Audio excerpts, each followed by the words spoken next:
নমস্কাৰ আপোনালোক সকলোলৈকে মোৰ অন্য এটা ভিডিঅ'লৈ পুনৰবাৰ স্বাগতম জনাইছোঁ। আৰু এইফালে মই ৰাতিপুৱা সময়ত জলকীয়া পলিথিন ভৰাইছোঁ।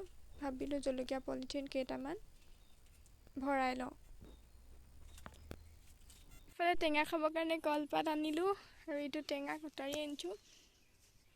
আৰু এইফালে ৰবাব টেঙা কাটি আছোঁ। মানে মই ৰবাব টেঙা ঘৰৰ পৰা লৈ আনিছিলোঁ। আমাৰ ঘৰৰ পৰা নহয়, ওচৰৰ মানুহ ঘৰৰ পৰা। আগৰ ভিডিঅ'টো দেখিছে নহয়, মই যে আনিছিলোঁ আমাৰ মাৰ ঘৰত খাইছিলোঁ, সিহঁতৰ ঘৰৰ পৰা লৈ আনিছিলোঁ। আৰু সদায় খাম বুলি ভাবোঁ, মানে আনি থোৱা আছিলে, নিমিলেতো। আজি মিলিলেতো সেইকাৰণে মানে আজি কাটি আছোঁ খাবৰ কাৰণে। আৰু এইফালে আইতা আৰু চিমিয়ে ভিডিঅ' কৰি আছে। আৰু এইফালে ভাইটি, দাদা, আইতা, চিমিক উলিয়াবৰ কাৰণে দিছোঁ আৰু মই ভিডিঅ' কৰি আছোঁ। আৰু তাতে ৰ'দ দি আছে ন, ৰ'দ দি থাকিলে ৰবাব টেঙা খায়েই মানে ভাল লাগে আৰু। বহুত দিন নাই খোৱা অ। আইতাক ক'বলৈ দি দিয়া। বাৰ্থডে খাব যাব ওলাইছোঁ। আমাৰ ঘৰৰ ওচৰতে বাৰ্থডে পাতিছে। আইতাই মই খাবৰ কাৰণে যাব ওলাইছোঁ। আৰু এইফালে গিফ্ট এটা লৈ লৈছোঁ, সৰু সুৰা গিফ্ট এটা লৈ লৈছোঁ। এইফালে আইতাৰ লগত গৈ আছোঁ।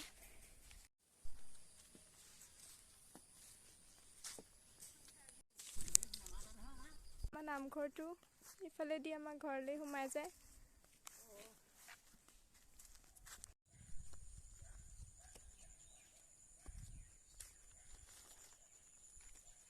আৰু এইফালে চাহ দিছে আৰু এইফালে আমি বহি আছোঁ। আৰু এইফালে নবৌৱে হাই বুলি কৈছে।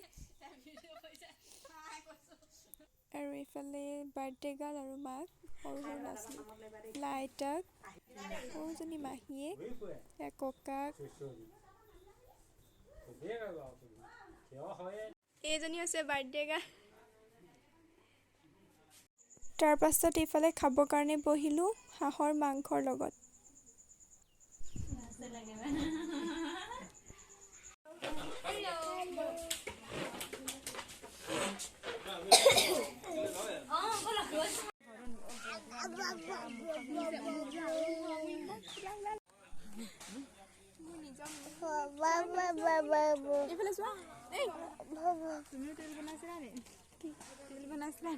এইফালে বাৰ্থডে খাই ঘৰ আহি আছোঁ।